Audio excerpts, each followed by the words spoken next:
bienvenue à tous pour une nouvelle émission Genèse de l'homme nouveau. Aujourd'hui, nous allons explorer du côté du pouvoir de l'homme. Nous essayons tous, un jour ou l'autre, de trouver quelques enseignements pour tenter de trouver notre pouvoir personnel. De nombreux livres ont été écrits à ce sujet et de nombreux séminaires sont donnés pour aider l'homme à se sentir en puissance, en maîtrise de sa vie. Mais qu'en est-il réellement ? L'homme évolutif est-il en mesure de trouver sa puissance au sens réel du terme? Est-il en capacité de maîtriser sa vie? Et qu'est-ce que la maîtrise? Nous entendons parler de la puissance de la pensée, de la parole, du pouvoir du magnétisme personnel, du lâcher-prise, de l'importance du moment présent. Nous pourrions, grâce à ces mises en pratique, être en mesure de facilement nous forger une autre perspective de vie. Des études scientifiques appuient tout cela en disant que ces attitudes ont des effets bénéfiques pour la santé de l'être humain. Dans la quête du pouvoir, certains individus cherchent à l'intérieur d'eux-mêmes afin de retrouver leur nature profonde, et d'autres sont poussés par la soif du pouvoir et cherchent tout moyen pour acquérir toujours plus de pouvoir à l'extérieur. Mais pour tous deux, n'est-ce pas leur survie qui est en jeu ? L'homme n'est-il pas en quête de paix et d'harmonie? L'homme qui se croit intelligent, conscient, ne serait-il pas à la recherche d'une conscience réelle? L'homme a-t-il une identité cachée dont il a plus ou moins conscience? Une identité réelle? L'homme a une identité réelle. L'identité qu'il a en ce moment, en général, c'est une identité qui est associée à sa programmation. Alors, le problème, c'est que il n'est pas justement dans son identité et c'est à cause de ceci qu'il recherche constamment des façons d'essayer d'acquérir soit du pouvoir personnel ou du pouvoir sur les autres, etc. Alors, il fait des recherches, il vit des séminaires, il saute d'un outil à un autre, il cherche des outils, autrement dit, pour se perfectionner. Le problème, c'est que il ne sait pas ce qu'il recherche. Alors, c'est là où réside sa problématique de vie en ce qui concerne la recherche de sa conscience ou de la conscience. Il ne sait pas en fait où se situer? Est-ce que c'est cela que voulez-vous... Oui, il ne sait pas se situer puisqu'il n'est pas dans son identité réelle. Alors, c'est très difficile pour lui de savoir ce qu'il recherche. Il peut se l'imaginer. Il peut prendre une voie spirituelle. Il peut essayer de s'éveiller de façon mystique, etc. Mais il ne sait pas. Principalement à cause qu'il n'est pas dans son identité réelle. Alors, il n'a pas de perspective réelle, il n'a pas de perspective d'observation qui est ajustée à la réalité. Il est là son problème. Alors, il va chercher, il va trouver... Et ensuite, il va rechercher, il va trouver encore, il va rechercher, il va trouver encore, jusqu'au moment où il y a saturation. Et c'est au moment où il a beaucoup de saturation de ses recherches que finalement, s'il vient en contact avec une personne éveillée, justement, toutes ses recherches vont porter fruit, si vous voulez. Ça fait partie de son expérience, il peut faire une comparaison. Là. Il est à ce moment-là suffisamment ouvert d'esprit pour entendre autre chose? Oui, exactement. Il est moins spirituel, il est moins... il recherche... Il a passé par tous les phases, la spiritualité, l'éveil mystique, etc., la psychologie, etc. Alors, il n'a pas réglé ses problèmes de souffrance de vie, finalement. Il n'a pas réglé ses conflits. Alors, c'est seulement quand il vient en contact avec une personne éveillée qu'il entend pour la première fois une version qui est totalement différente, beaucoup plus terre à terre, beaucoup plus réelle. Les gens recherchent à toutes les sauces, recherchent toutes sortes de moyens pour se soutirer de leur souffrance, finalement, de vie. C'est ça qu'ils recherchent. Il y en a qui recherchent de la connaissance, c'est évident. Ils croient que c'est à travers la connaissance qu'ils vont y arriver. Mais à force de passer d'une version à une autre, ils vont se rendre compte que ce n'est pas la connaissance qui va les amener à une conscience supérieure ou différente.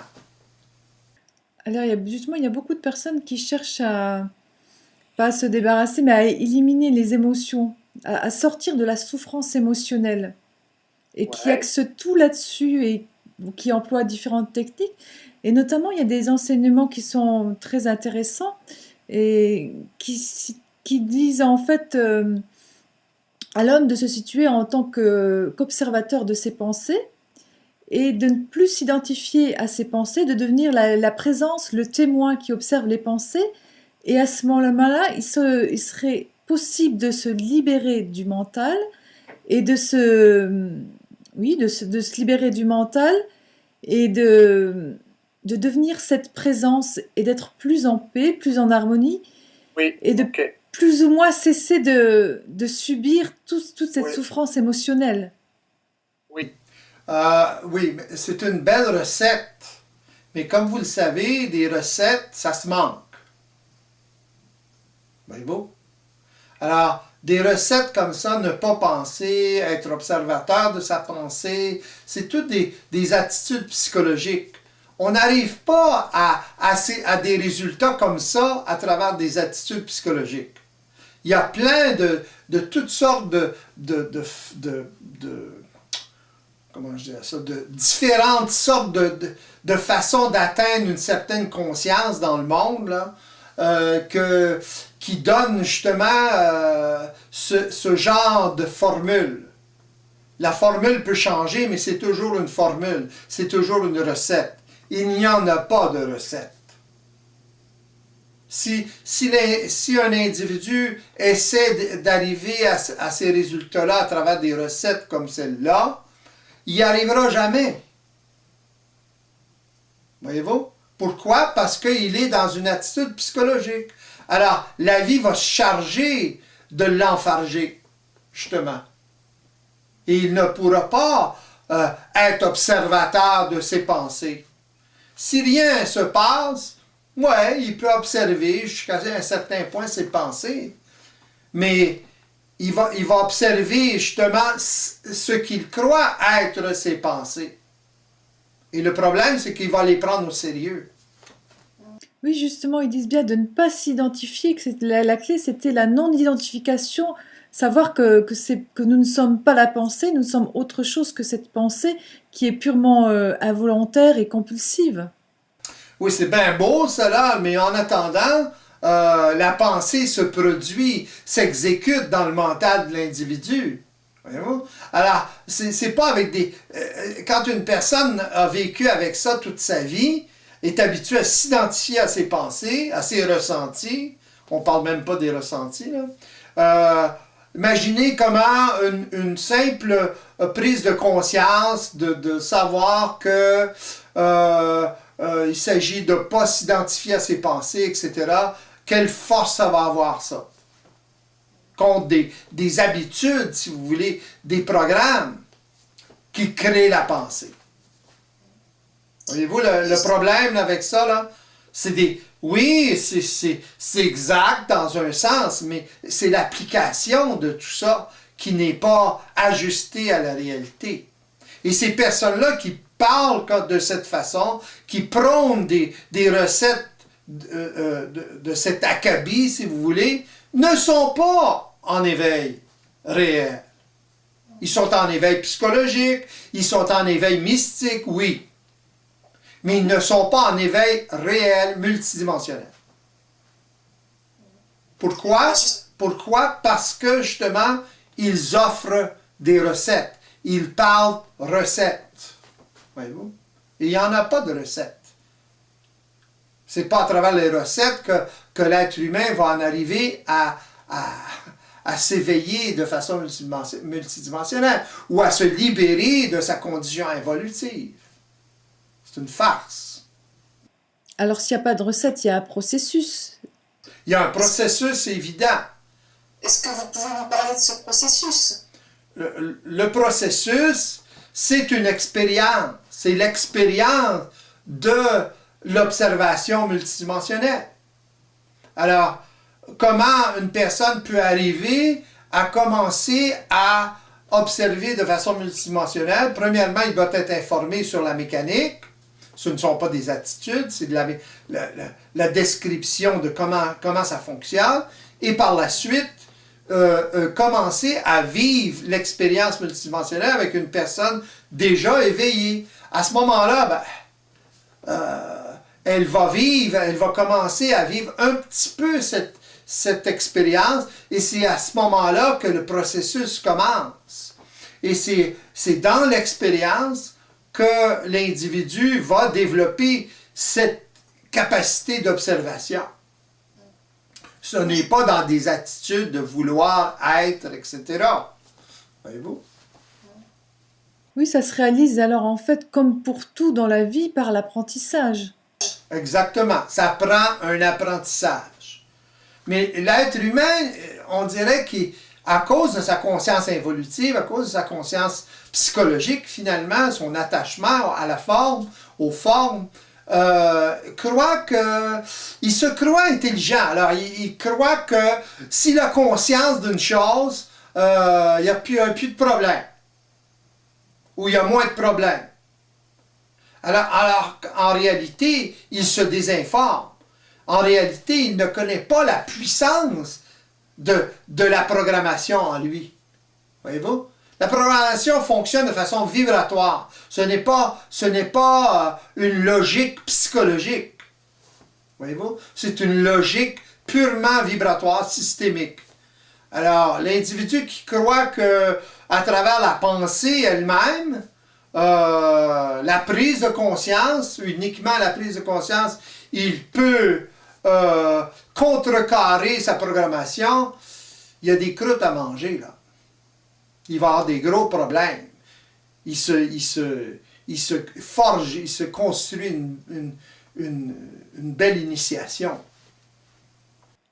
Oui, parce que toutes ces techniques-là sont basées sur la prise de conscience, même au niveau des émotions. Ils nous demandent, un peu comme l'observation de la pensée, d'observer les émotions, même d'aller jusqu'à les ressentir pour pouvoir mieux en prendre conscience et de voir un peu comment elles arrivent, par quel processus elles arrivent. C'est quand même assez proche de ce dont vous nous parliez dans d'autres émissions. Oui, mais un est une attitude psychologique, l'autre est l'expérience. C'est la grande différence.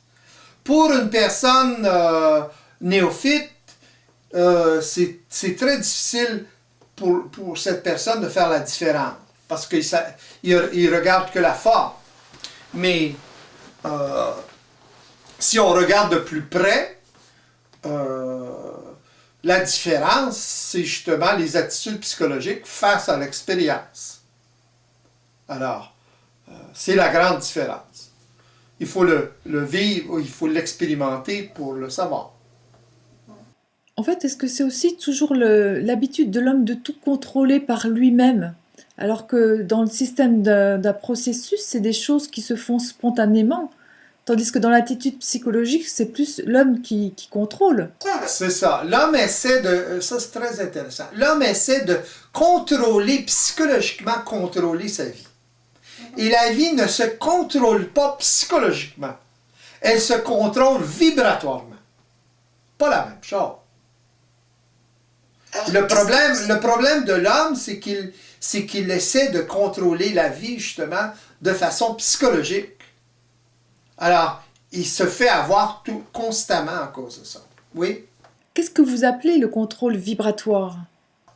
Le contrôle vibratoire, c'est la capacité de l'ego d'être en mesure d'observer le déroulement vibratoire de sa vie ou des événements. Autrement dit, la source de son énergie. Autrement dit, être en capacité d'observation multidimensionnelle. À ce moment-là, l'être a un contrôle. Mais ce n'est pas un contrôle psychologique. Il est en contrôle de sa vie dans le sens que s'il y a des pulsions en lui, des mises en vibration, ça ne veut pas dire qu'il va les exécuter. Pourquoi? Parce qu'il est en capacité d'observation multidimensionnelle. Pas parce qu'il a pris conscience de ça seulement. Parce qu'il l'a expérimenté suffisamment et il s'est créé chez lui une conscience ou si vous voulez, une capacité, un sens s'est développé en lui, un sens suffisamment développé d'observation pour qu'il puisse faire ce qu'il veut. Alors, quand on fait ce qu'on veut, on contrôle un peu mieux sa vie. Voyez-vous? Autrement dit, on ne subit plus la programmation. Le gros problème de l'être humain, c'est qu'il subit sa programmation. Il n'a rien à dire là-dedans. Il ne sait même pas comment ça fonctionne. Alors, il faut savoir en premier lieu comment ça fonctionne avant de dire, bon ben, là, j'observe ma pensée, etc., etc., et j'interviens là-dedans. Là. Ça, c'est tout. Tout ça, c'est à partir d'une conscience psychologique. C'est à partir du psychologique. Ça pèse pas fort, là, contre une pulsion purement vibratoire, une mise en vibration, justement. C'est ça la différence. D'accord. Oui. C'est ce qu'on peut appeler la réelle maîtrise, puisque c'est l'homme, il est en recherche permanente d'une maîtrise de sa vie. Ce dont vous venez de nous parler, c'est la maîtrise réelle. C'est exactement. La maîtrise réelle, c'est l'adaptation de l'ego, de l'être, de l'homme à sa réalité systémique. Sa capacité de s'adapter à ça. Son savoir de cette réalité systémique, etc., etc. Si vous promenez dans le noir, vous ne verrez pas grand-chose. Si vous éclairez, ben vous allez voir des choses. C'est un peu la même chose, vous allez voir où vous allez. C'est un peu la même chose. Quand l'être humain est informé sur ce qui se passe, comment ça fonctionne, ben à ce moment-là, sa lumière éclaire un peu plus. Et plus il prend de l'expérience, ben plus sa lumière éclaire. Pourquoi? Parce qu'il confirme constamment. Voyez-vous? Et il construit son sens multidimensionnel, autrement dit, sa capacité d'observation multidimensionnelle. L'homme a une capacité d'observation, mais psychologique. Alors, les énoncés que vous avez faits tout à l'heure, dans le sens de dire, bon ben, j'observe ma pensée, blabla, c'est de l'observation psychologique. On va pas loin avec ça. Oui, c'est un départ. C'est un départ, mais ça peut... comment je dirais ça, donc? Ça peut retarder l'ego beaucoup. Ça peut lui faire vivre des souffrances assez fortes. Parce que ça l'embarque dans une initiation. Mais est-ce que ce passage est quand même nécessaire? Oui, un peu comme frapper des murs, c'est nécessaire. Oui.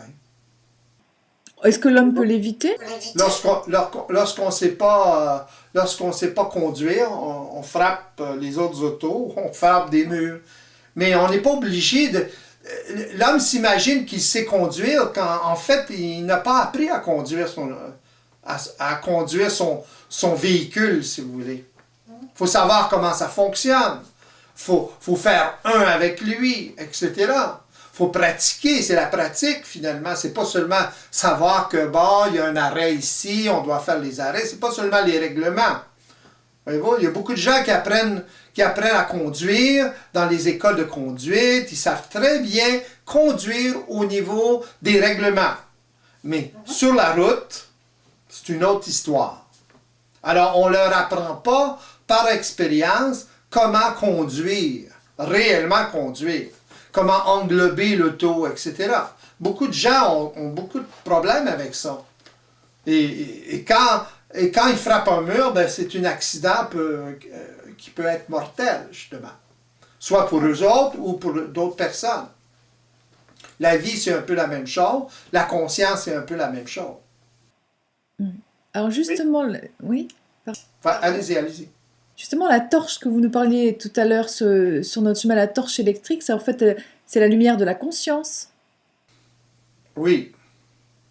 Dans le sens que ça se construit, cette capacité de voir, cette capacité d'illuminer, d'éclairer. Oui, c'est ça. Il y a l'éclair, il y a la lumière psychologique et il y a la lumière réelle. La lumière psychologique, on voit ce que ça donne dans le monde. C'est très limité. Pourquoi ça fonctionne comme ça fonctionne dans le monde, surpopulation, surpollution, etc., etc. Pourquoi c'est comme ça? Parce que l'être humain n'a pas suffisamment conscience, est dans une conscience inférieure. Il n'est pas dans une conscience qui englobe tout ça, qui sait ce qui se passe. Donc, il ne peut pas intervenir intelligemment. Et plus il se croit intelligent, conscient de tout ça, ben, psychologiquement, plus il s'enlise. C'est ça l'histoire de l'homme. Alors, il doit s'éveiller à autre chose. C'est le temps. Alors certaines personnes se pensent éveillées ou être sur un chemin d'éveil. Et on entend beaucoup de personnes aussi qui envoient de la lumière sur d'autres personnes, sur des situations, des pensées d'amour, et qui se disent avoir atteint un certain stade d'illumination mentale. Oui. Ils sont en éveil, mais ils sont en éveil mystique. En éveil mystique, d'accord. Oui, quand on envoie de la lumière, là, quand on est rendu à envoyer de la lumière, on est dans l'éveil mystique, c'est évident. On est dans les hautes stratosphères mystiques ou spirituelles. Dans le positif jusqu'aux oreilles. Pourtant, ces personnes-là disent être en rapport en connexion avec un mental supérieur, avec un mental universel, et ne plus subir en fait l'astral. Et du fait de cette capacité d'être en contact avec un mental supérieur, pourraient par eux-mêmes laisser passer une énergie qui adombrerait d'autres personnes et leur permettrait de réaliser une purification émotionnelle, une purification de l'aura de certaines personnes. Mm-hmm. Comme par enchantement, quoi. Voyez-vous ce que je veux dire? Dans le sens que c'est beau les vœux pieux, là, mais il y a des limites. Alors, il y a beaucoup de charlatans dans le monde aussi qui profitent de la crédibilité des gens pour dire à peu près n'importe quoi. Dans le sens qu'ils vont en mettre, ils vont enjoliver tout ça, là. Et plus ils enjolivent, plus ça ressemble finalement aux anciennes croyances religieuses, ben plus c'est accepté. Vous remarquez ça? Mm-hmm. Plus ça ressemble aux anciennes croyances, plus c'est accepté. Quand un être comme moi vient, parle, par exemple, sur l'Internet ou en personne, etc., et dit ce qu'il a à dire, là, c'est moins populaire. Mm-hmm. Vous remarquez ça? Alors, c'est évident que ce que je parle aujourd'hui, ça va contre le grain. C'est moins surnaturel. C'est moins surnaturel, mais c'est beaucoup plus... comment je dirais ça, là? C'est beaucoup plus occulte. c'est beaucoup plus réel, dans un sens. Mais ça semble pas, comment je dirais, extraordinaire, a priori. C'est quand la personne le vit qu'elle trouve ça extraordinaire. Qu'elle finit par trouver ça extraordinaire. Mais ce qui est quand même pertinent, c'est que dans ces enseignements divers, on retrouve quand même des choses clés qu'on retrouve chez vous, dans vos discours. Et c'est un mélange, en fait. Il réalise un mélange des deux. C'est ça qui est un peu... C'est évident. Donnez-moi un exemple. Comme l'illumination, c'est s'élever au-delà de la pensée, le fait de la désidentification, Oui. voilà, tous ces choses-là, ça rentre en résonance avec ce que vous dites. Oui, ça fait des millénaires que l'homme sait ces choses-là. Ça fait des millénaires. La connaissance est transmise de génération en génération. Mais ce genre de connaissance-là, c'est une connaissance psychologique, spirituelle, ésotérique. Donc, d'éveil mystique. Voyez-vous la différence? Alors, ça ressemble, c'est évident. Oui, puisqu'il parle, Oui. il parle d'être totalement dans le présent, justement, en ne s'identifiant plus à la pensée, et d'être à ce moment-là totalement dans le présent. C'est ça, ils vont le dire comme ça. Il faut être dans le présent, il ne faut pas s'identifier à la pensée, etc., etc. Voyez-vous? Alors, comment voulez-vous qu'un être qui n'a pas d'expérience puisse vivre une telle expérience? Seulement en pensant comme ça? Oui, d'autant plus qu'il y a tout le poids des habitudes. Exactement. Alors, ils s'imaginent, ou les gens s'imaginent qu'en pensant de cette façon-là, en pensant de façon positive, en pensant de cette façon, de toutes sortes, cette sorte de façon, ils vont atteindre quelque chose. Il va se passer quelque chose, c'est évident, temporairement. Mais, voyez-vous, le problème, je reviens à ça, c'est l'attitude psychologique. Autrement dit, si je pense positivement, gagner à la loto, je vais gagner à la loto. Voyez-vous? Ou si je pense d'une certaine façon, je vais l'atteindre. Peut-être. Et il y a tous les livres qui ont été écrits aussi par rapport à l'énergie cosmique, par rapport à la prière scientifique. Oui. À la quoi? La prière scientifique, le fait de s'accorder à l'énergie cosmique, donc de répéter des affirmations régulièrement, de façon à fortifier quelque part une croyance. C'est ça. Et à attirer à soi. On appelle ça de l'autosuggestion. On appelle cela de l'autosuggestion. Il y a de nombreuses personnes, de nombreux témoignages de personnes qui ont changé leur vie complètement, qui ont fait basculer leur vie en pratiquant la prière scientifique. Oui, ils peuvent changer une partie temporairement de leur vie, je suis d'accord, c'est évident. S'ils répètent continuellement la même chose, mais allez-vous répéter ça toute votre vie? Allez-vous vivre comme ça toute votre vie? Voyez-vous? Et ce que ça fait, c'est que ça crée des programmes, des petits programmes, mais les gros programmes sont toujours là, sont toujours derrière. Voyez-vous? Ils essaient de combattre certains programmes par d'autres programmes. Mais les programmes qu'ils créent, parce que l'autosuggestion, ça crée des programmes, c'est pas à la hauteur des programmes qui créent les conflits chez l'être humain ou chez ces personnes-là. Voyez-vous le problème, là? Tôt ou tard, il va arriver des événements dans la vie de ces personnes-là, ça c'est évident, qui vont complètement faire s'écrouler le château de cartes. Et c'est à ce moment-là que la personne va réaliser que, bon, ces techniques-là, c'est des techniques. Ces techniques-là, c'est pas tout à fait au point. C'est pas tout à fait ça. Alors, ils vont rechercher autre chose. Alors, vous remarquez, ces gens-là, ils passent d'une chose à une autre, d'une chose à une autre, d'une chose à une autre. Ils cherchent des outils. On se croirait dans une quincaillerie, là. Ils cherchent constamment des outils. Ils ont tellement d'outils, là, ils n'ont plus de place pour les mettre, les outils.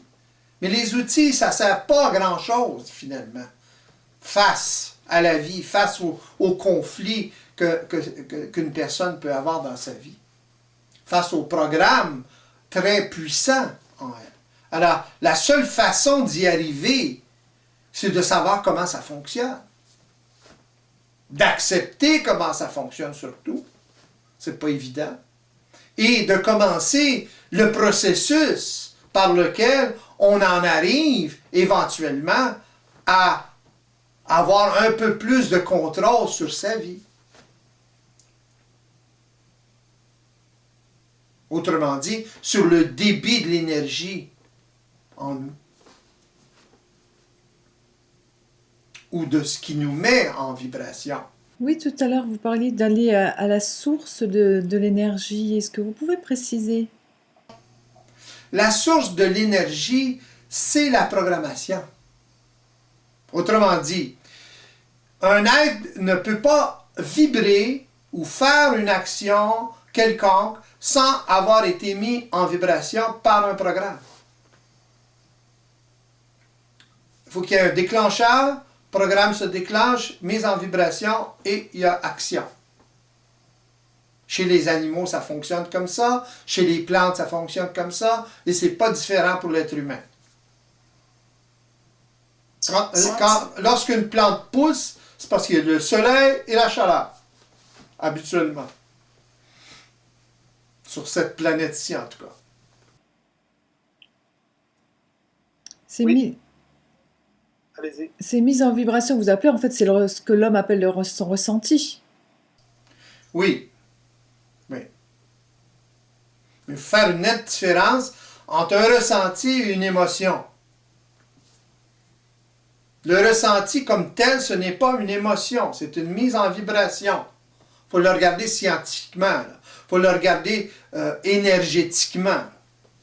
C'est lorsque l'ego acquiesce à tout ça, s'identifie au ressenti et réagit, accepte de passer à l'action, qu'à ce moment-là, ça peut devenir une émotion. En dehors de ça, c'est purement une mise en vibration. Mais en général, l'homme vit ce qu'il appelle des émotions, autrement dit des amplifications. Il réagit de façon amplifiée aux événements, constamment. C'est ça le problème de l'homme. Pourquoi? Parce qu'il vit des conflits créés par des programmes. Il ne réagit pas à l'événement, directement à l'événement, il réagit à travers sa programmation. Alors, c'est comme tuer une mouche avec une masse. C'est ça le problème. Oui, alors c'est le développement de cette capacité d'observation multidimensionnelle qui va lui permettre, en fait, de sortir de la souffrance émotionnelle. Qui va lui permettre de voir le jeu de la vie en lui, du système en lui. Parce que l'homme ne le voit pas, le jeu, ne voit pas la mécanique, autrement dit. Il se fait avoir, il se fait duper, il se fait désinformer continuellement. Parce qu'il a toutes sortes de croyances. On lui a dit que ça fonctionnait d'une certaine façon, qu'il y avait une âme, et l'âme c'est immortel, etc. Mais on ne lui a pas expliqué plus que ça, là. Chez les certains initiés en ésotérisme, on va un peu plus loin dans l'explication, mais c'est toujours des explications du genre. Voyez-vous? C'est toujours des explications spirituelles, ésotériques, etc. Autrement dit, contenues dans une conscience évolutive. Le problème de l'homme, c'est qu'il a toujours été assujetti à une conscience évolutive. Aujourd'hui, il y a certains hommes qui commencent à voir à travers ça. La lumière a commencé à percer ça. Voyez-vous? Alors, à ce moment-là, il se passe quelque chose sur la planète. Autrement dit, il y a une conscience supérieure qui est en train de naître. Mais cette conscience supérieure ne naîtra pas, dans le sens, se répandra pas comme l'homme le pense. Elle va se répandre de façon individuelle. C'est chaque individu qui doit en arriver, qui va en arriver à s'éveiller, à réellement s'éveiller. Voyez-vous? Ce n'est pas un phénomène de masse. Alors justement, c'est un petit peu ambigu. Il y a certaines personnes qui disent justement, vous dites que donc ça passe par l'individualité, et certaines personnes parlent déjà de, en fait, c'est d'un éveil qui serait impersonnel, que l'éveil ne passerait pas par l'individu, mais ce serait un éveil impersonnel, parce que justement, il y aurait plus d'identification à sa personnalité, donc l'éveil serait impersonnel, donc ne passerait pas par l'individu. Voyez-vous l'interprétation, là? Si ça ne passe pas par la personnalité, c'est impersonnel. Ça, c'est vu du point de vue personnel. Voyez-vous? Parler de cette façon-là, c'est parler du point de vue personnel, psychologique, évolutif. De quoi? D'une réalité en dehors de celle-ci. C'est ça le problème, là, dans votre énoncé. Voyez-vous? Ou ce que la personne a dit. Voyez-vous ce que je veux dire? Oui, il y a toujours une séparation. C'est très... Comment je dirais ça? J'utiliserai pas ces mots-là. Voyez-vous? Parce que c'est très facile de se mêler dans tout ça, de se désinformer dans tout ça. Parce que ça l'implique, à cause que les gens croient que l'ego, c'est pas important, et l'ego, il faut le tasser, etc., il faut éliminer l'ego, ça implique qu'il faut faut se fondre dans l'océan cosmique. Donc, on n'a plus d'individualité, etc. Alors, pourquoi l'homme aurait-il été, aurait-il évolué, finalement, comme il est aujourd'hui? Voyez-vous? Pour un moment donné, se fondre dans le cosmique, ne plus exister en tant qu'individu, voyons, ça n'a pas de sens. Voyez-vous? Oui. Il faut faire attention à ce genre d'interprétation-là. La réalité dont il parle, c'est que l'être humain en arrive à travers justement un éveil réel, un éveil multidimensionnel, à savoir sa source, autrement dit, à savoir la mécanique qui l'anime. Autrement dit, il commence à être moins ignorant de ce qui se passe. Et par ce fait même, en vivant l'expérience multidimensionnelle, commençant à vivre cette expérience, il développe ce sens multidimensionnel qui lui permet justement de savoir réellement ce qui se passe. Là, à partir de là, il commence à réaliser ce qu'il croyait auparavant. Il commence à être ce que les individus qui sont dans une conscience évolutive perçoivent en dehors. Voyez-vous? L'homme réel, c'est ça. C'est ce que l'homme évolutif perçoit à l'extérieur. C'est évident? Voyez-vous le phénomène d'identité, là? Parce que l'être involutif s'identifie à sa personnalité, s'identifie à sa programmation, sans le savoir. Même s'il dit des choses comme vous venez de dire, qui parlent de personnalité, etc., il ne sait même pas comment s'est créée cette personnalité-là. Demandez-leur, vous allez voir. Alors, ils vont vouloir éliminer la personne. On ne peut pas éliminer la personne. On la recrée? On la recrée. On la fait naître. On la fait... elle se construit. Elle naît. Elle s'éveille à la réalité. Voyez-vous? et à sa réalité systémique. On n'est plus dans les vapes spirituelles. Là. Voyez-vous? Alors, à partir de là, ça devient un peu plus scientifique et la personne commence à vivre des expériences et, justement, confirme cette réalité-là dans ses expériences.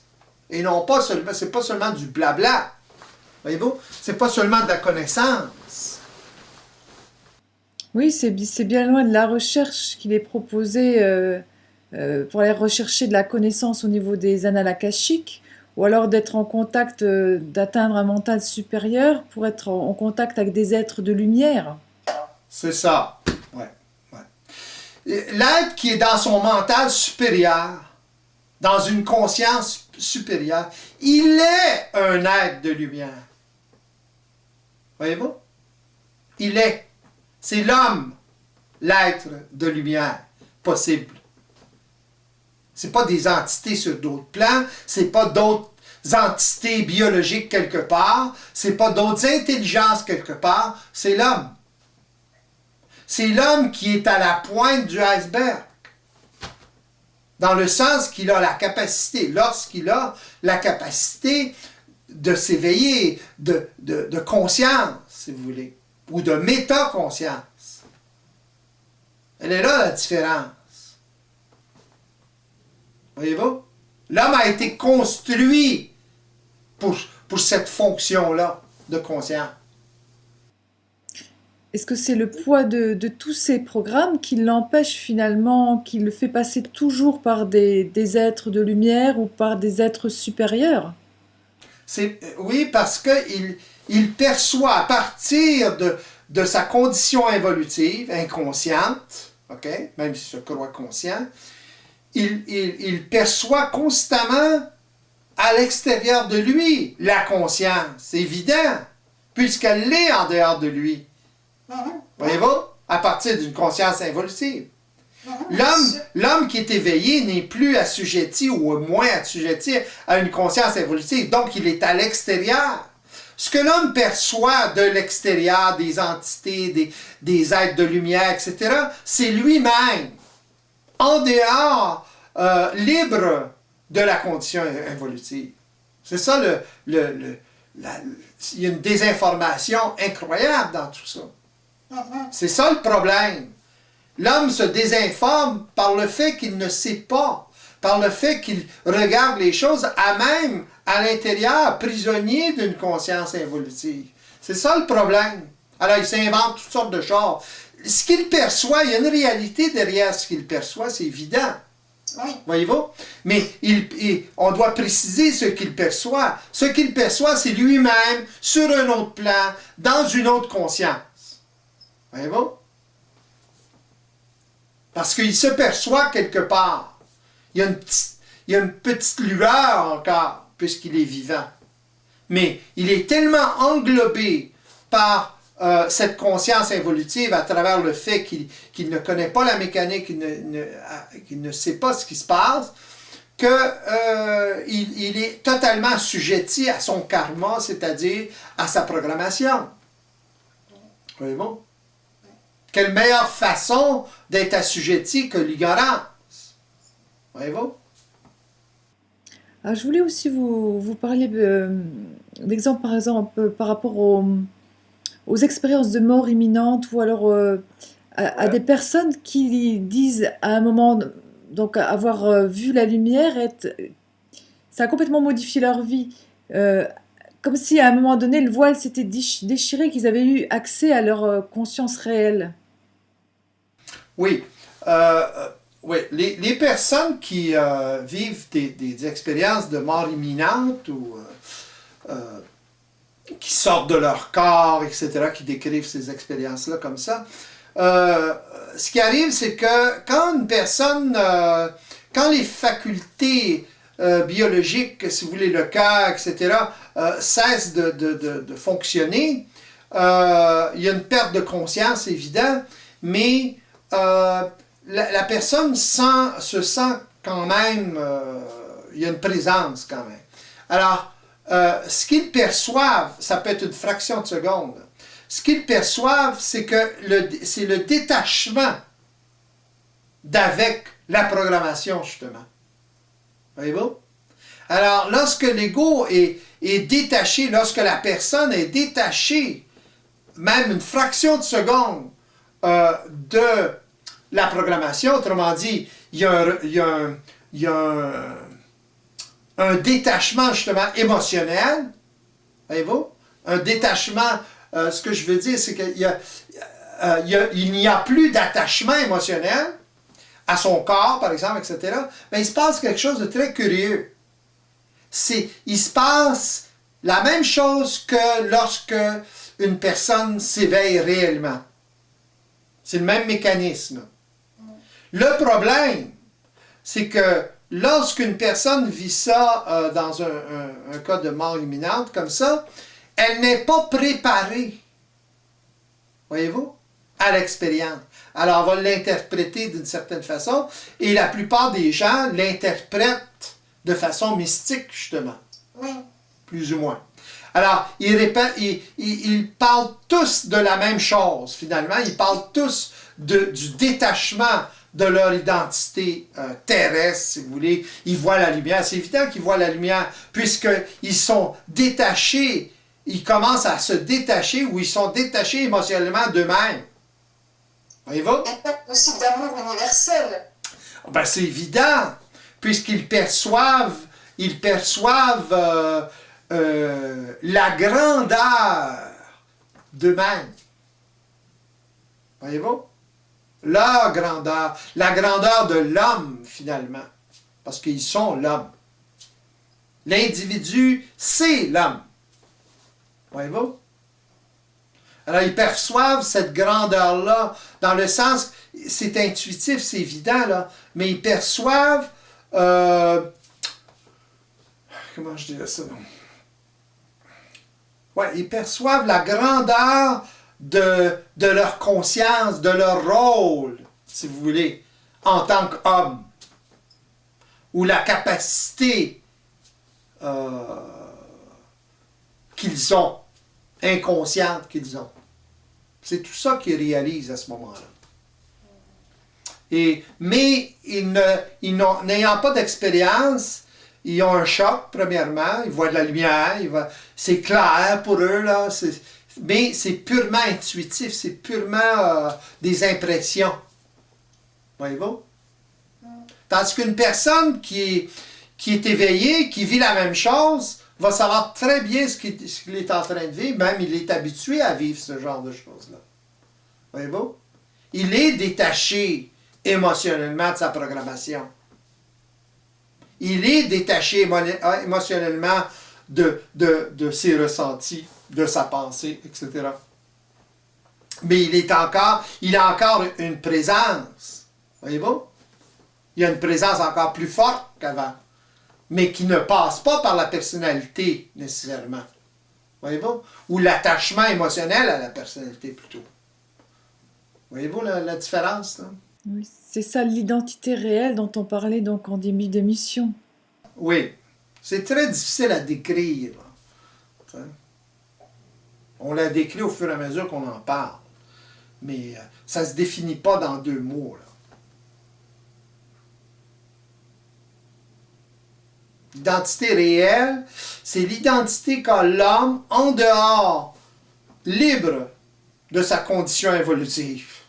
C'est aussi simple que ça. Il faut savoir ce que ça veut dire. C'est quoi la condition évolutive? C'est quoi un mental supérieur, etc. L'homme, c'est automatique. Aussitôt que l'homme se libère, en arrive à se libérer de sa condition évolutive, automatiquement, il est dans son mental supérieur. Mais ça ne veut pas dire qu'il y a d'expérience. Voyez-vous? Mais après, il y a tout un chemin à parcourir. Exactement. Il y a l'expérience à prendre de cette condition-là. Voyez-vous? Ça ne veut pas dire qu'il est parfait. Il va faire des erreurs, mais il va commencer à ce point-là, il commence à se servir des erreurs. Parce qu'il n'est pas attaché émotionnellement à tout ça. Voyez-vous? Il le voit d'un autre œil. C'est quelque chose qui se fait très progressivement. Est-ce que l'homme sait, en arrivant à savoir quand il est détaché, Oui, mais ça se fait progressivement. Il sait qu'il a la capacité de savoir. Voyez-vous? Dans l'expérience. C'est dans l'expérience que ça se passe. C'est pas de la connaissance, l'accumulation de la connaissance. Savoir, c'est être en capacité de contrôle, si vous voulez, de sa vie, c'est-à-dire de son énergie. Lorsqu'on ne s'attache plus émotionnellement au ressenti, ni aux pensées, ni à nos pensées, etc. C'est pas une attitude psychologique de ne pas s'attacher.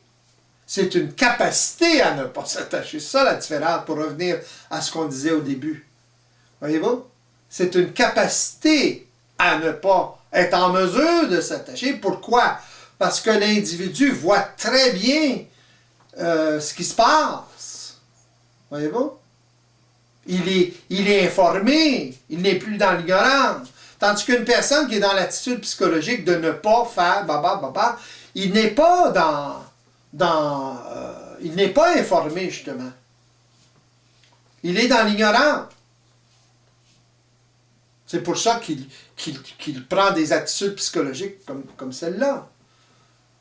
Ça peut marcher momentanément, c'est évident. S'il se concentre suffisamment là-dessus. Mais aussitôt qu'il va arriver quelque chose dans sa vie, le moindrement fort, il va flancher. C'est évident. On peut prédire.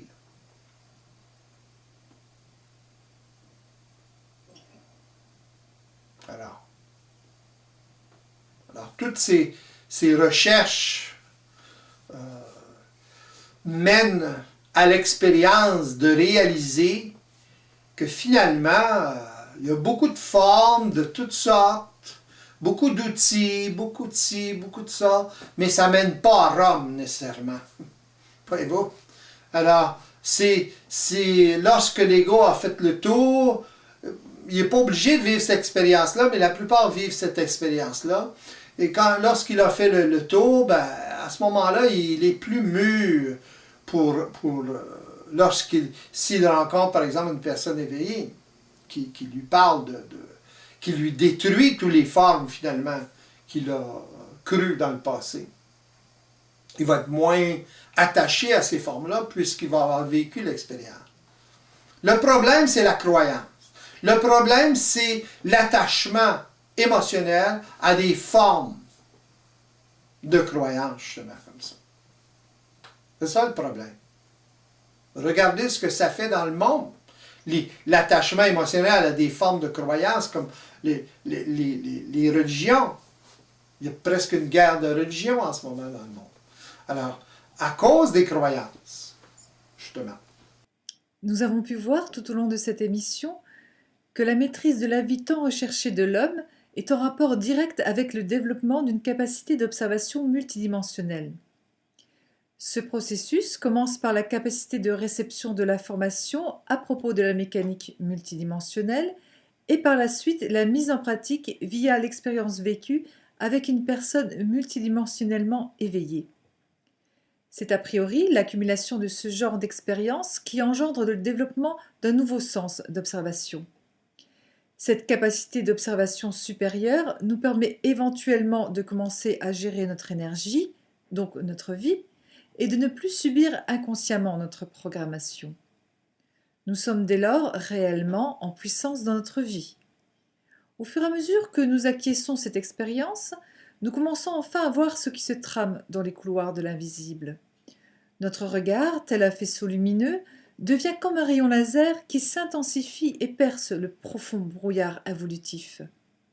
C'est la naissance de cette nouvelle capacité créative qui cette fois n'est plus dépendante du jeu inconscient de l'évolution, mais qui devient la pierre angulaire de notre nouvelle identité. La donne change pour ce nouvel homme qui a acquis la qualité du savoir au lieu de la connaissance. sous l'œil avisé de son nouveau sens d'observation multidimensionnelle, il est finalement en mesure de créer sa propre destinée. Tout cela diffère bien de toutes les attitudes psychologiques désuètes que nous avons tous tendance à entretenir par attachement aux formes et qui nous maintiennent dans un monde illusoire et de souffrance. Notre réalité fondamentale est définitivement systémique et vibratoire, et non uniquement psychologique. Quand l'homme va-t-il ouvrir les yeux à cette différence majeure? Allons-nous retrouver notre réelle puissance au lieu de la laisser au hasard de la programmation? Quand cesserons-nous d'être des esclaves sous le joug de notre propre ignorance? Alors, qu'en dites-vous? Ne serait-il pas temps de nous adapter à notre réalité systémique, de construire notre identité réelle, de savoir enfin qui nous sommes?